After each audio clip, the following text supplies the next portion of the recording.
পরিবহন জগতের এক রফিক পেয়েছি। এমন ভাবে এই রফিক গাড়ি চালায় যাকে কাটা রফিক নামে চিহ্নিত। আসলে তিনি মানুষ কাটেন না, গাড়ি চালানোতে তিনি দুর্দর্শ। পরিবহন জগতে তিনি অনেক পরিবহন কিনেছেন, বিক্রি করেছেন, কিন্তু অ্যাক্সিডেন্ট তার জীবনে হয়নি। যদি হতো এরকম অক্ষত অবস্থায় থাকতেন না। এর জন্মস্থান চৌবাড়িয়া।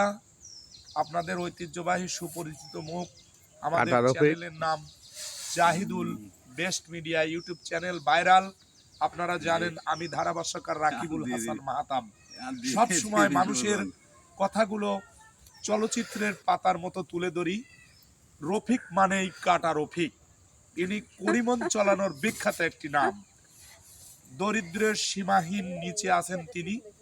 কোনো বিত্তবান ব্যক্তি যদি তাহাকে কিছু টাকা, লাখখানিক টাকা দিয়ে একটা করিমন গাড়ি কিনে দিতেন আলম সাধু, তাহলে আমরা গণেশপুরবাসী, ভাইনাপাড়াবাসী এবং চৌবাড়িবাসী আপনার প্রতি কৃতজ্ঞ থাকতাম।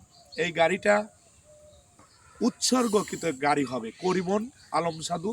কোনো হৃদয়বান ব্যক্তি যদি পাবনা জেলা এবং বাংলাদেশে থেকে থাকেন তাহলে এই কাটা রফিক, আসলে সে কাটা রফিক নয়, মানুষ বলে দুর্দর্শ করিমন চালক এই রফিক।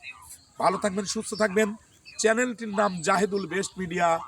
আল্লাহ হাফেজ।